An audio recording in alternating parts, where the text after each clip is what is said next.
I remember that night with the kind of clarity reserved for guilt or music. The city had the stillness of a photograph, and the bells of Magdalen were half muffled by fog. A pale wash of moonlight spread across the high, turning the cobblestones into a faint, uneven mirror. I had walked back from Randolph alone, a little unsteady from whiskey and disappointment. A concert cancelled, a letter unopened, a silence that felt rehearsed. There are nights when Oxford seems to hold its breath, as though awaiting confession. That evening was one of them. I stood on Magdalen Bridge and watched the ripples catch the moon, each one undoing itself like a memory that doesn't wish to stay. Somewhere behind me, a bicycle rattled past, its rider humming the Kyrie from Fauré's Requiem. I wondered if he knew how often that piece is played at funerals, how its serenity is only another form of despair. I had been thinking of death more than was decent. Not my own, though that thought had never strayed far, but of a man I barely knew, a fellow of Magdalen who, according to a brief note from Strange, had been found lifeless beneath his study window. Nothing violent, apparently. A heart, perhaps, or something that mimicked one. I told Strange I'd stop by in the morning. Instead, I found myself drifting there now, long after any sensible man would have gone home. The porter at the gate knew me, as they all do eventually. He said something about regulations and lateness, but the words fell apart when I nodded. Inside, the quadrangle was silvered, the grass heavy with dew, the gargoyles above watching with their habitual disapproval. I could almost hear the pulse of the river through the still air. Oxford at night has its own morality, one composed of secrets and restraint. The fellows' rooms were on the second floor, their windows ajar. A lamp still burned inside, a nervous yellow glow against the stone. I stood beneath it for a long time, unwilling to disturb whatever truth lingered there. From where I stood, I could see part of a desk, papers scattered like snow, a chessboard mid-game. A single rook had fallen onto the carpet. Odd, I thought. Men die in all sorts of ways, but seldom mid-strategy. There was a sound, then the faint chime of a clock, followed by something softer, a movement perhaps. My mind, ever traitorous, began constructing possibilities of an intruder returning, a lover unwilling to be found, or simply the imagination of a tired policeman haunted by too many unfinished cases. Still, I climbed the worn staircase, counting the steps, listening to the creak that accompanied each. I have never liked silence. It gives thought too much room. Inside, the air smelled of old tobacco, and the residue of scholarship ink, dust, a hint of stale brandy. The body lay by the window, slumped against the radiator as though seeking warmth. He was middle-aged, ascetic, the sort who kept emotion folded neatly inside him. On the table, beside the chessboard, lay a small slip of paper torn from a crossword. Only 2 words filled the bell toll. The rest remained an enigma. I remember leaning closer, the moonlight breaking across his spectacles, and thinking that nothing about the scene was accidental. The chair had been pushed back too carefully, the inkpot placed just so, and on the floor near his hand, a crushed sprig of rosemary. Someone had been there who cared enough to arrange farewell into composition. Death in Oxford is rarely spontaneous. It prefers rehearsal. Strange's voice later would ask if I believed it was suicide. I told him I didn't believe in simple endings. He said I was getting sentimental at my age. Perhaps he was right. Yet as I stood in that room, watching the candle gutter, I felt the first whisper of deduction stir, not from evidence, but from atmosphere. The crossword clue, the chessboard, the rosemary, symbols of order, intellect, and remembrance. Too deliberate for despair. I left the room without touching anything. Outside, the college clock struck midnight, its sound dissolving into mist. The moon, tired of watching, slid behind a cloud. I thought again of the note he'd left unsolved. Magdalen's bells had rung earlier for evensong, and again when the body was found. A coincidence, perhaps, or a message I hadn't yet learned to hear. That night, walking back beneath the dripping trees, I realized how the city never forgets its dead. It merely rearranges the silence around them. The following morning arrived with that particular shade of Oxford grey that never quite becomes daylight. The city was still rinsing the sleep from its cobbles when I reached the college again. The porter's hut smelled faintly of polish and regret. He nodded without speaking, which was a kindness. Grief and bureaucracy often share the same corridor here, and both move slowly. In the senior common room, a few fellows were gathered like mourners at a wake that hadn't been officially announced. The air trembled with unspoken sentences. Someone mentioned the police, another the coroner, and a third more cautious discretion. Oxford has an unusual relationship with death. It prefers to file it under unfortunate circumstances and continue with the timetable. Strange was already there, a cup of coffee in his hand, wearing that expression that passes for patience when directed at me. He asked if I'd found anything unusual in the fellows' rooms.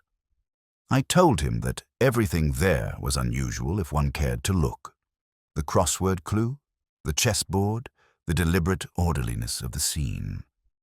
He smiled in that weary way men do when they think someone else is being poetic at the expense of progress. He handed me an envelope addressed in a precise, old-fashioned hand. It had been found in the deceased's pigeonhole that morning. The flap was unsealed. Inside, a single sheet of heavy paper carried 6 words written in blue ink. "You never finished your lecture, did you?" No name, no signature. Only the faint scent of something floral violets, perhaps, or memory. I folded it carefully and slipped it into my pocket. The college had arranged for a brief gathering in the lecture theatre that afternoon, a kind of intellectual eulogy. I attended, though I suspected the dead man would not have approved. The hall was half empty, and the voices that filled it were rehearsed, drained of intimacy. Someone spoke of his dedication to classical philology, another of his contributions to college life.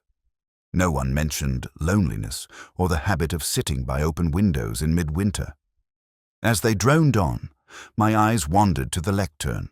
A small stack of notes still rested there, the topmost page marked with a line of Greek text. I recognized it, bellum omnium contra omnes, the war of all against all, Hobbes, not Homer. Yet it had been written in Greek letters, as if translated for a private audience.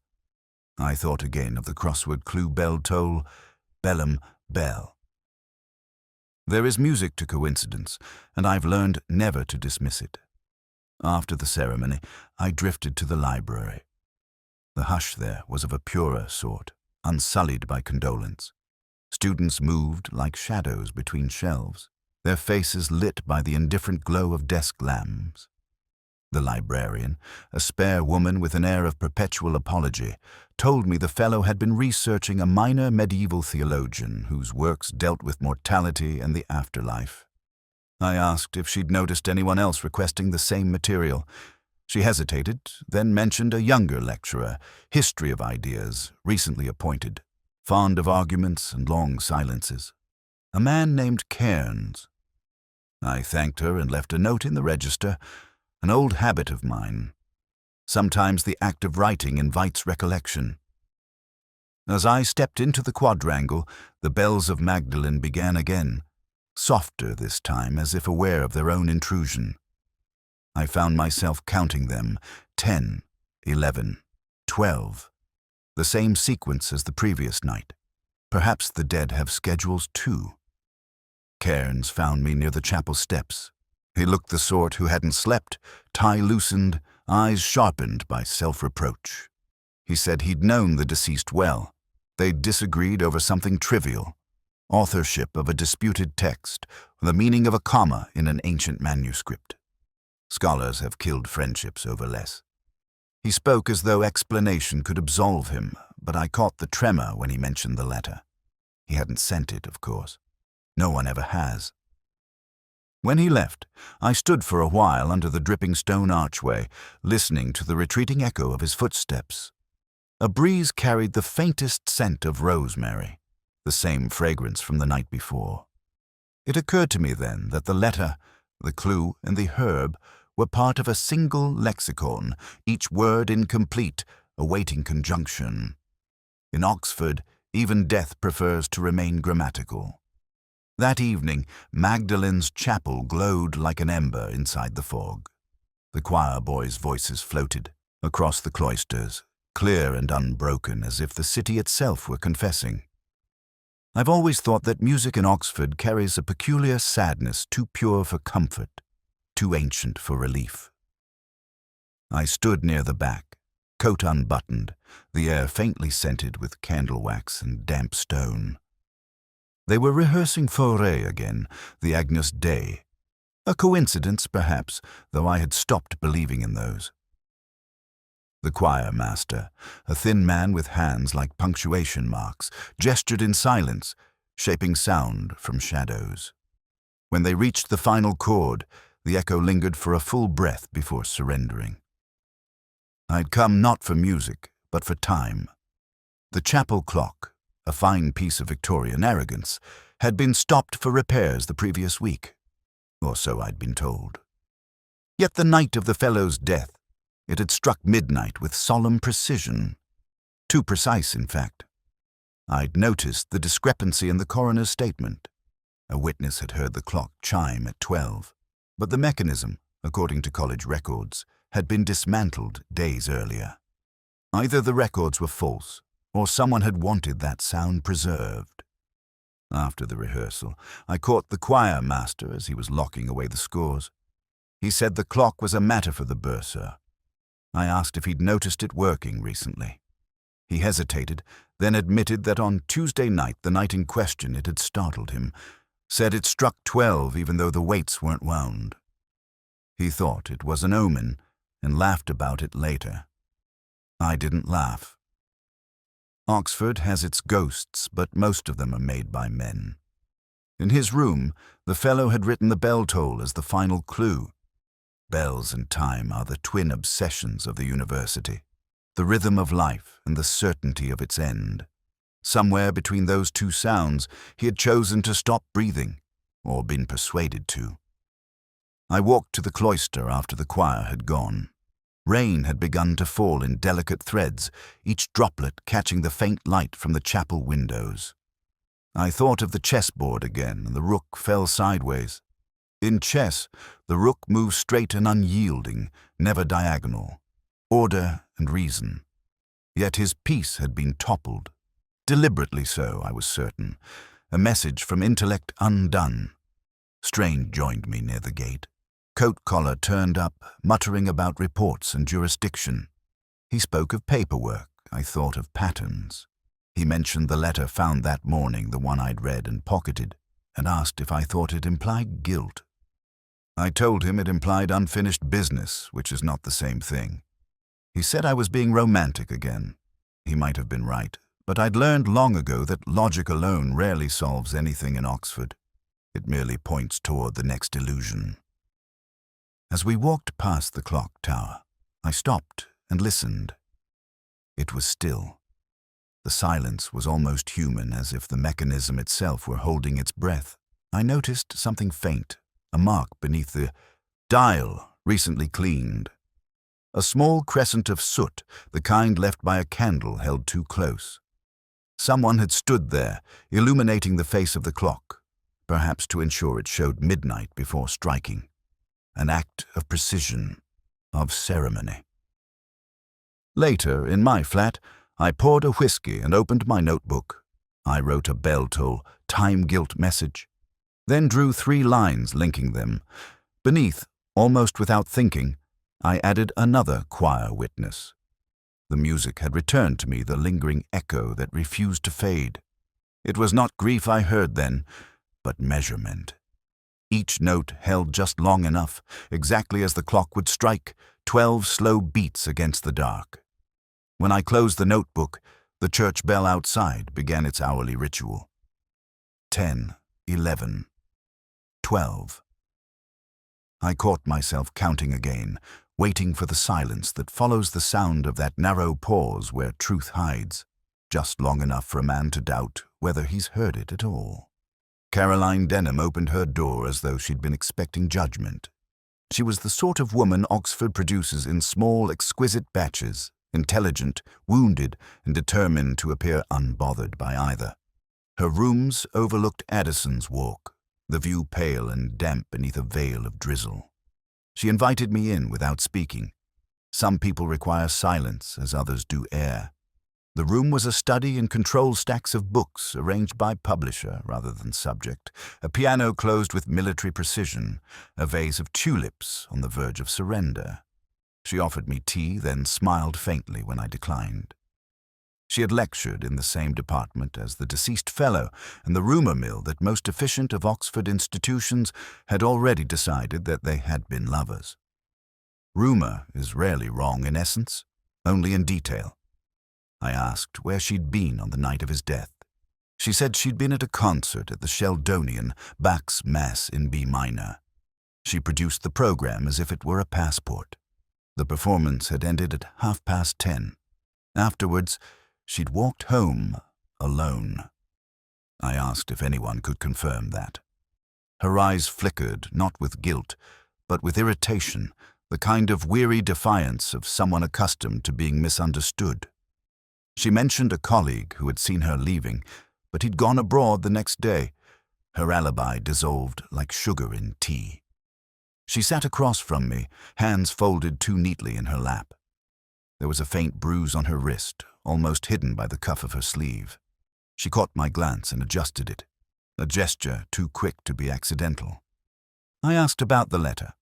Her voice, when it arrived, was steady. She said she knew of no letter, though her tone betrayed the care of someone who had considered several versions of the same lie.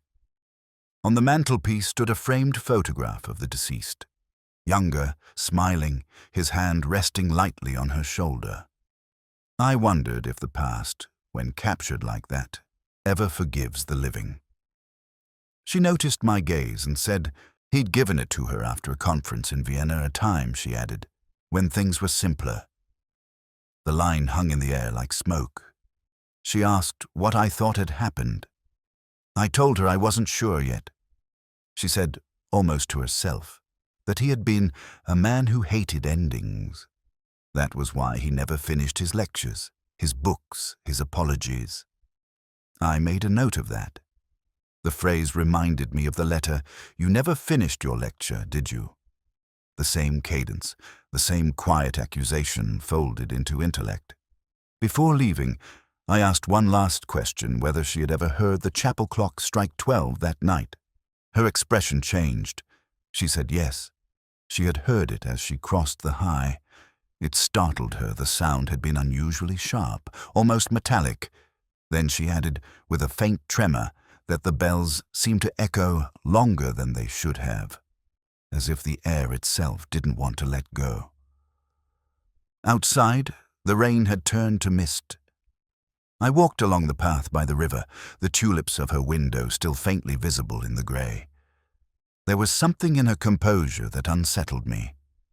Grief, when genuine, leaves fingerprints a disarray of emotion, an unguarded syllable. Hers had none. The bruise, the letter's phrasing, the clock's impossible chime, each was a note in a melody I had yet to recognize. I stopped near the bridge, the wind carrying the faint echo of the choir's rehearsal from the chapel beyond. I thought again of her alibi, the concert, the time, the impossible clock. It struck me that if she'd truly been at the Sheldonian until 10:30 and walked home by 11, then hearing the bells at 12 meant one of two things. Either she had lingered somewhere longer than she admitted, or time itself had been rearranged to accommodate her story. Oxford, I've found, excels at both. There are absences that weigh more than facts. A missing page, a misplaced key, the minute unaccounted for between life and death. That morning I sat in my flat with the file spread open before me, its contents sullen and uncooperative. The post-mortem report confirmed nothing unexpected heart failure, possibly induced by stress or shock. Yet something in the phrasing unsettled me. The time of death estimated between 11:59 and 12 phones. A window of 2 minutes. Time, I thought, rarely errs by accident. I poured another cup of coffee, the kind that punishes rather than revives, and turned the pages again. My eyes lingered on the photograph of the study, the chessboard, the fallen rook, the slip of paper with the crossword clue. Beneath the table, the faint shadow of something circular. A clock, perhaps, or its absence. I checked the inventory list. 1 carriage clock, silver casing, noted as present. Yet in the photo, the object seemed gone. I called Strange to confirm. He said it was there when he arrived. I asked when that was. He said 12:10. I asked if the clock was working. He hesitated, then said it had stopped. I asked at what time. He said exactly 12 o'clock. I put the receiver down and sat back. The room was silent except for the sound of the city turning its slow machinery outside buses. Coughing, footsteps dissolving in puddles, the first bells of St. Aldate's marking the quarter hour. Time again, demanding attention. It occurred to me then that clocks and corpses share a certain honesty. Both tell us what we would rather not know. By noon, I was back at Magdalen. The fog had retreated but left the air heavy, reluctant to clear. The porter greeted me with his usual blend of suspicion and pity. I asked to see the study again. He handed me the key without comment. Inside, the room felt smaller than before, as if its purpose had been fulfilled and now wished to shrink from memory. The air was colder. Dust motes drifted like the aftermath of the thought. I studied the mantelpiece where the clock stood silver, polished, its face immaculate. The hands, motionless, pointed to 12. I leaned closer. The mechanism had been wound, but a small sliver of paper was jammed between the gears, preventing motion. I eased it free with my pen. The fragment bore half a word in blue ink vellum, the same root as bellum. War again. A continuation, perhaps, of the missing lecture notes. Someone had stopped the clock deliberately. But why? To conceal a time of death, or to declare it? I thought of Caroline Denham's account of hearing the bells at 12. The choir master, too, claimed the same. Each had confirmed a moment that might never have existed. The missing minute was not absence, but invention, a gap created so that memory could align with guilt. As I stood there, the college clock struck 1. The sound came late, almost uncertain, as if the tower itself were reconsidering its obligation to accuracy. I looked through the window toward the quadrangle. A student cycled past, his wheels slicing through a shallow puddle, leaving ripples that bent the reflected sky. I then remembered a curious phrase from the fellow's final lecture, which I had read that morning in the archive. All measurement is confession. On the desk lay a small, leather-bound notebook. I hadn't noticed it before. Inside were pages of diagrams, quotations, and marginalia, the kind of academic detritus that often conceals more than it reveals. On one page, he had drawn a circle around a single line, Tempus fugit, memoria manet. Time flies, memory remains. Below it, in a different hand, another note. Not always. When I left, the porter asked if I'd found what I was looking for. I said I'd found what was missing, which is not the same thing. He didn't ask what I meant. Few people in Oxford ever do. Outside, the bells began again, perfectly in tune, perfectly wrong. I listened until they faded, counting the silence between them. 1 minute gone, and in that minute, a life, a lie, a lingering echo that refused to die. There are evenings in Oxford when even conversation feels rehearsed, as though everyone has read the same unspoken script. The King's Arms was half empty when I walked in the smell of old ale and varnish, steeped into the wood like history itself. I took my usual seat by the window, where the streetlights fell through the glass in long amber bars. Strange had promised to meet me, though I suspected he'd be late. He always was, as though punctuality offended him on principle. I'd just ordered my second pint when I saw Cairns slip through the door. Not strange, then. He looked smaller without his academic certainty, a man diminished by the absence of his own importance. He noticed me, but hesitated before approaching, as though the decision itself required courage. I gestured to the empty chair. He said he hadn't meant to intrude. I told him intrusion was the city's only real pastime. He smiled faintly. Not amusement, but relief at being allowed to stay. I watched his hands tremble slightly as he lifted his glass. A pianist's hands, or a liar's. Sometimes the distinction is only in rhythm. He asked if I believed the fellow had killed himself. I said belief was a dangerous habit for policemen.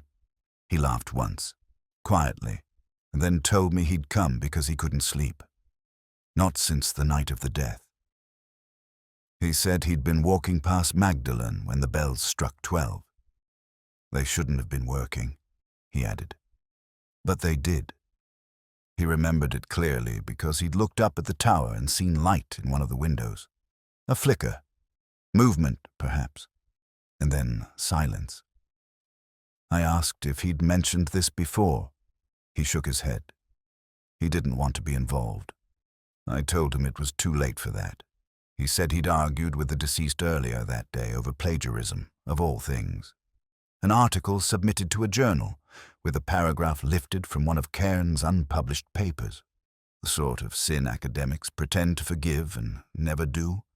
He insisted that by the time he left, they'd made peace. But I'd heard enough apologies in my life to know they're often offered just before the blow is struck. Outside, the rain began again, tracing uncertain lines down the window pane.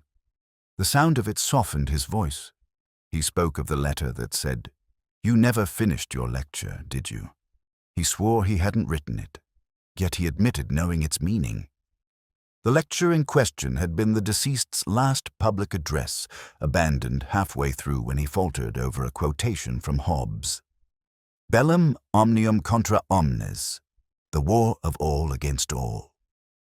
Cairns had been in the audience that night. He said he'd never seen such a collapse, not of argument, but of faith. He stopped speaking then, as though the memory itself had betrayed him. I asked what the missing line had been, the one the fellow couldn't recall. He stared into his glass for a long time before answering, "The piece that follows reason." "A strange phrase to forget," I said. He nodded, eyes unfocused, and muttered that peace was never his talent. I realized then that he wasn't confessing to murder, but to envy, that quiet, scholarly envy that corrodes by degrees. He had admired the fellow, perhaps loved him in the abstract way men sometimes love those who mirror their better selves. And when that mirror cracked, something inside him followed. Strange arrived as Cairns left. He asked what the man had wanted. I said he'd come to confess to being human. Strange didn't find it amusing. He asked if I thought Cairns was lying. I said everyone lies. The difference is only in intention. When I finally stepped back into the cold, the rain had stopped. The street shimmered under the lamplight, slick as varnish. Somewhere behind me, a clock began to strike 12 again, too soon or perhaps too late. I stood listening to the echoes, each chime marking not the hour, but the heartbeat of a truth still refusing to surface. Oxford, that night, felt like a confession written in code. There comes a point in every investigation when clarity arrives too early, seductive, plausible, and wrong. The morning after the meeting in the pub, I awoke with the uneasy certainty that I'd solved it. That sense of tidy logic which so often turns out to be treachery in disguise. Cairns, the jealous scholar, the argument over authorship, the unacknowledged letter, his late-night wandering near Magdalen, hearing bells that shouldn't have rung. It all fitted with the elegance of a proof in Euclid. Too elegant, perhaps. I've learned to distrust symmetry. Nature and human motive rarely oblige with such neatness. Still, I let the illusion breathe for a while. I even enjoyed it. There's comfort in believing the story is complete, even when one suspects it isn't. I walked down St. Giles that morning with the deceptive calm of a man who thinks the end is in sight. The pavements were still wet from the night's rain, reflecting the honeyed facades of the colleges like memories reflecting youth distorted and better than the truth. At the station, Strange was waiting, coat open, face already flushed from a premature pint. He had news. A witness, he said, had seen Cairns returning to his rooms shortly after midnight, looking agitated. Another claimed to have heard voices raised, insistent near the deceased's window around the same time. It was enough for Strange. He spoke of motive and opportunity as if ticking boxes on a form. I told him the case was solved, though even as I said it, the words felt thin. We went together to confront Cairns. He received us with the calm of a man long past fear. His rooms were austere, almost monkish. Piles of books, a half-drunk cup of tea, and on the desk a crossword torn halfway through. He said he had nothing to hide, which of course is what one says when there is something to protect that isn't necessarily guilt. Strange began with the usual questions. I watched instead. The tremor in his right hand had gone, his eyes were dry, his speech measured. Guilt leaves traces too much emotion or too little. But Cairns had achieved the rare middle ground of control. It unnerved me more than anger would have. When I mentioned the clock, the stopped hands at 12, he looked away. He said he hadn't noticed, but I remembered the pub, his certainty about hearing the bells strike. I pressed him gently. He hesitated, then said he'd been mistaken. Perhaps it had been earlier, perhaps another bell altogether. He seemed to want to revise the past into something less incriminating. But the tone was wrong, not defensive, merely weary, as though he were protecting not himself, but someone else. We left him with a warning and an invitation to keep his passport handy. Strange was pleased with himself. He said it would hold. He wanted a confession, not truth. I told him the two rarely coincide. He asked what I meant. I said it was a difference of faith in his evidence, mine in silence. That evening I found myself again by the river, the light bruised and fading. The air smelled faintly of lilac from the college gardens. I thought of Caroline Denim, her composure, the bruise on her wrist, the tremor of irritation when I'd mentioned the letter. The letter that had said, "You never finished your lecture, did you?" It wasn't an accusation. It was familiarity disguised as reproach. A phrase that implied intimacy. The bells began again, later than usual. 11. Each chime seemed to hesitate before falling away. I counted them, not for time, but for rhythm. There was one missing, 11 strokes instead of 12. I waited for the last, but it never came. Somewhere between sound and silence, a thought took shape if the clock had stopped at 12.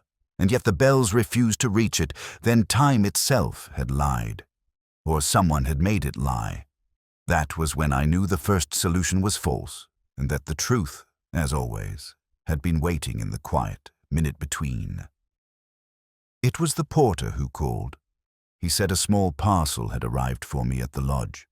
No sender, no note, only my name, written in the sort of neat, educated hand one sees on old exam scripts. I walked down to collect it through the first thin drizzle of the day, the kind that doesn't fall so much as linger. Inside was a photograph, the same one I'd seen on Caroline Denim's mantelpiece, the deceased, smiling faintly beside her on some Viennese street, both younger, lighter, unburdened. Only this time, the frame was gone. The image had been folded once, sharply, across the middle. When I opened it, the crease ran through his face, neatly dividing eye from mouth, thought from speech. On the back, written in the same ink as the earlier letter, were two words, Time served. I stood in the porter's office for a long while, the rain ticking on the window, thinking how the past always finds its own delivery method. I asked if anyone had seen who left it. The porter said no, it had simply appeared in the Morning Post, unremarkable among the circulars and invitations. I thanked him, though gratitude felt misplaced. There are few things more unnerving than evidence that arrives without being asked for. Back in my office, I placed the photograph on the desk and stared at it until the image began to lose coherence. The background caught my attention this time, a clock tower, blurred, almost spectral behind them. The hands appeared to show 12. Of course they did. I reached for the magnifying glass, an old affectation more than a necessity. The detail was unmistakable. The same hour that he haunted every clue. The clock, the bells, the stopped watch, the moment of death. 12 o'clock, endlessly replaying itself like a refrain in a forgotten symphony. Strange arrived, damp and impatient, his umbrella dripping over the case notes. He said Cairns had gone to London, called a solicitor, and refused further cooperation. I told him that was precisely what an innocent man does when he realizes guilt no longer belongs exclusively to him. Strange grunted, said I was getting philosophical again. Perhaps I was. In Oxford, philosophy and evasion often share the same vocabulary. He noticed the photograph. I let him study it in silence. He asked what time served meant. I said it depended on whether the sender meant it as a verdict or a warning. Strange muttered something about Miss Denim and left to arrange another interview. I poured myself a whiskey instead. As the glass fogged slightly from the warmth of my hand, I began to trace the chronology in my head. The deceased's lecture was abandoned, the letter quoting it. The clock stopped. The bells that rang when they shouldn't. The repeated midnight, each event marked not just a death, but an attempt to control its memory, to set it to time, as one might a metronome, so that guilt could beat in rhythm with reason. Someone, I thought, had wound the mechanism backward, ensuring that 12 would never truly pass. The photograph seemed to hum with that thought. I turned it again. Beneath the crease, near the lower corner, a faint smudge, a fingerprint perhaps, or more likely a tear absorbed long ago. Either way, it was human, irreducibly so. I felt suddenly tired of intellect, of motives draped in scholarship. What interested me now was the simple arithmetic of grief. 1 life taken, 2 left to remember it badly. At dusk, I took the photograph to Magdalen, to the deceased's rooms still sealed in bureaucratic amber. The air inside was colder now, emptied of personality. I placed the photograph on the desk, unfolded. Its presence changed the room not much, but enough. For a moment, it looked as though the dead man might return to finish his unfinished lecture, resume his interrupted thought. Then the light shifted, and it was only paper again. As I left, I heard the chapel bells begin. 12 again. Always 12. I paused at the gate, half expecting a 13th chime, something to break the symmetry, to free us from it. None came. Only the echo, fading down, the river. That was when I realized the photograph hadn't returned to me at all. It had found its way back home. It was the master who summoned me that afternoon, his secretary's voice clipped and unyielding on the telephone. He said the matter concerned the dignity of the college. That phrase always precedes a confession in Oxford, not of guilt, but of fear that it might be seen. The master's lodge sat in a quiet corner of the quadrangle, its curtains drawn though the day was bright. The smell of furniture polish and old pipe smoke lingered like a memory that refused to leave. He greeted me with an air of wounded civility, as though he regretted needing a policeman at all. He said the dead fellow had been one of his most promising men, brilliant, difficult, unreliable. The college had tolerated him because genius excuses a multitude of discomforts. He paused, waiting for me to agree. I didn't. He went on to say that the man had, in recent months, been under review for a breach of conduct, a matter never made public. There had been a dispute about departmental funds, a missing honorarium, a paper submitted under questionable authorship. I told him I'd already heard about the latter. He nodded, but his eyes drifted toward the window, avoiding mine. I asked what he really wanted to tell me. He said there was something else, a private donation made to the college library 6 weeks earlier, a considerable sum, accompanied by a letter of stipulation that the donor's name be withheld. The account, he said, had been linked to the deceased. I asked if the donor was alive when the funds arrived. He said yes, but only barely. I asked if the letter survived. He produced it from a locked drawer. The signature was missing. The letter was written in a familiar hand, Caroline Denim's. I'd seen it on lecture notes, on marginalia, in books, on the back of that first photograph. She had made the donation in his name, not her own. A gesture of atonement or defiance, I wasn't sure which. I folded it carefully and handed it back. The master asked what it meant. I said it meant someone in this college had tried to buy silence with sentiment. He frowned and said the dead man had been unwell, not physically, but mentally.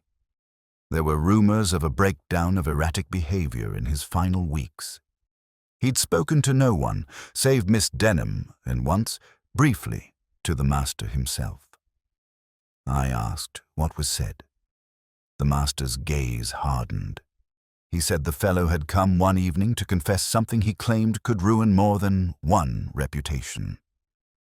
Then he laughed, that dry, superior sound men used to conceal unease, and added that such dramatics were not unusual among the overly clever. I asked when this conversation took place. He looked uncertain. A week before the death, perhaps 2. He'd thought little of it. I asked if he remembered the time. He said it had been close to midnight, and the clock in the hall had just begun to strike. Always 12. Always that sound. When I left, I passed the lodge clock and looked at it. It, too, had stopped its hands fixed at the same fatal hour. A coincidence or a habit of concealment repeated by those who value tradition over truth. Later, back in my rooms, I made a list of the names and the moments they shared. Caroline, Cairns, the master. Each had spoken of time in fragments, bells, chimes, clocks, midnight, as if they were part of the same conspiracy to control the hour. I took the photograph from my desk drawer again. The blurred tower, the frozen hands, the smiling ghosts. I turned it over, half expecting another message, but found only the faint indentation of one word, pressed too lightly to ink. It read, "Forgive." Forgive whom or for what, I didn't know. But I felt then, with the clarity of whiskey in an empty stomach, that forgiveness was never the master's secret. It was the dead man's, and he had taken it with him into that last, measured silence between the 12th chime and none at all. There are nights when understanding does not arrive as revelation, but as fatigue, a quiet, reluctant surrender to what was always visible. That night, Oxford seemed half asleep, its lamps haloed in mist, its scholars folded behind curtained windows. I walked along Addison's Walk with the faint ache of inevitability in my chest. I wasn't certain I had solved anything. I was only certain I could no longer avoid the truth. It had begun, I realized, with light. The fellow's room lit at midnight, the glow from the chapel window, the flicker on the clock face, that impossible illumination someone had taken care to restore. Even the photograph, with its blurred tower, caught at the moment of brightness. Everything that had mattered in this case had been an act of lighting, of showing and concealing in the same breath. I had the letter in my pocket, the unsigned one from Caroline Denim, the one the master had chosen to forget. It smelled faintly of lavender, though time had dulled it. The ink, a deep blue, identical to that used on the crossword clue and the words bell toll, her hand, her rhythm. Yet I no longer believed she had written out of malice. The dead man had carried too many debts of the heart, and Caroline had been only one of them. Her letter was not accusation, but absolution, though neither of them had understood that in time. The chapel door was unlocked. I stepped inside. The air held that curious stillness unique to places of faith, the silence of withheld confession. A single candle burned on the altar, forgotten after evensong. The rest was darkness, soft and absolute. I moved toward the clock mechanism near the organ loft, that ancient contraption of brass and conviction. It was there I found what I had been waiting for. A smear of wax beneath the dial, hardened into the groove of the wood. A matchstick wedged beside the pendulum. Someone had deliberately halted the clock at 12, then reignited it for its final chime. Not an accident, not a ritual message. And when I touched the match, its faint scent of rose oil betrayed its origin. Caroline again, the same fragrance that clung to the fellow's wrist, to the crushed sprig of rosemary on his carpet. She had been there that night, but not as a murderer. She had come to see him one last time, perhaps to return the photograph he had kept, perhaps to restore the clock he had always sworn was his only loyal witness. I imagined her hand reaching for the candle, her fingers trembling as she adjusted the mechanism. The chime at 12, their old habit, their secret signal from years before. A gesture of reconciliation, intended to mark an ending, not a death. But the heart, faithful to its own clock, misread the signal. He died as the sound faded, believing forgiveness had arrived too late. The choir began to rehearse somewhere unseen, faint, spectral, unannounced. The same Agnus Dei that had haunted every corner of the investigation. I sat in the front pew and let it wash over me. It was not peace I felt, but its weary cousin, acceptance. The case would close itself now. Strange would file his report. The college would murmur about tragedy, about pressure, about the frailty of gifted men. Caroline would leave Oxford. The clock would be repaired. I looked up at the candle. Its flame wavered, thinning, then steadied. I thought of all the years I'd spent chasing reason through the corridors of this city, believing illumination came from deduction. But the truth, I saw now, was less like daylight than like candlelight. Fragile, easily extinguished, meaningful only to those willing to sit in darkness beside it. When I stepped outside, dawn had begun to thin the mist. The spires were pale outlines, the streets slick with new rain. The first light caught on the river like a wound slowly closing. I didn't look back at the chapel, nor at the tower whose clock would soon resume its faithful deceit. In Oxford, nothing ends. It only fades into the next echo. It ended, as so many Oxford stories do, in quietness rather than conclusion. The city seemed suspended that evening, drained of its earlier certainties. The air was cold but lucid, the sort of cold that allows one to think too clearly. I walked back from the college across the bridge, the moon reflected in the river like a pale coin sinking out of reach. Somewhere in the distance, a bell struck one slow note, hesitant, as though uncertain whether time still deserved to move. The file lay finished on my desk, yet I had not written the final line. There is always one sentence that resists closure, that hovers at the edge of truth. I poured a small whiskey and watched the lamplight play across the rim of the glass. The flame shuddered. Perhaps it was the drought, or perhaps it was something else. The unease that comes when all the facts align too perfectly, and yet the heart refuses to rest. Caroline Denim had left Oxford that morning. The bursar had confirmed it with a bureaucratic precision. Resignation letter submitted, key returned, address unknown. Strange thought it fitting. He said the case was over, the report was clean, but he hadn't stood in the chapel as the dawn light touched the stopped clock. He hadn't seen the candle gutter once, twice, and then gone out. There are endings that look tidy only because the living have grown weary of wondering. I found myself thinking of the fellow again, his last expression, the stillness of his study, the paper marked bell toll. For whom? The question had lingered too long, like smoke refusing to disperse. I took out the crossword sheet once more. Across 12 a sound that summons both the faithful and the doomed. 4. I'd left it unfinished before. The answer came easily now. Nell. I wrote it in, the ink spreading slightly over the worn paper. And then, without meaning to, I glanced at the bottom corner. There, faint but visible, another word written upside down, almost as if he had begun a second clue and abandoned it. Light. Nothing more. Perhaps a fragment of a new puzzle. Perhaps a final message. I closed the file and leaned back. The telephone rang once and stopped.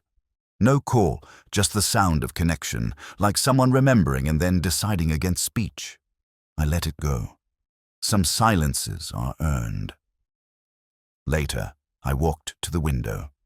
The city stretched before me, a scatter of small illuminations fading into the mist. Magdalen Tower stood in silhouette, austere and indifferent. The clock, repaired that afternoon, now kept time again. It struck midnight, 12 clean notes dissolving into the night air. But I noticed something strange. A light still burning in one of the upper rooms, the one that had belonged to him. Perhaps the new occupant, perhaps an echo. Oxford has never been precise about which is which. I thought of what Caroline might have said had I asked the right question at the right time. Perhaps that he hadn't wanted to die at all, that he had sought only to freeze one perfect instant, to hold it against the encroachment of forgetfulness. A futile wish, but a tender one. We all try to stop our clocks in different ways. The whiskey was nearly gone by the time I sat down again. I found myself writing a single line in the margin of my notebook. Truth, like moonlight, reveals most clearly what it cannot reach. Then I underlined it once, not for emphasis, but as a way of stopping myself from thinking further. Outside, the fog began to thicken, folding around the spires until even the tower disappeared. The river no longer mirrored the sky, it swallowed it whole. I turned off the lamp and let the room dissolve into darkness. The moon, faint now, hung above the city like the last thought of a dream already forgotten, and with that, I understood that nothing in Oxford truly ends. It only grows quieter until even memory learns to whisper.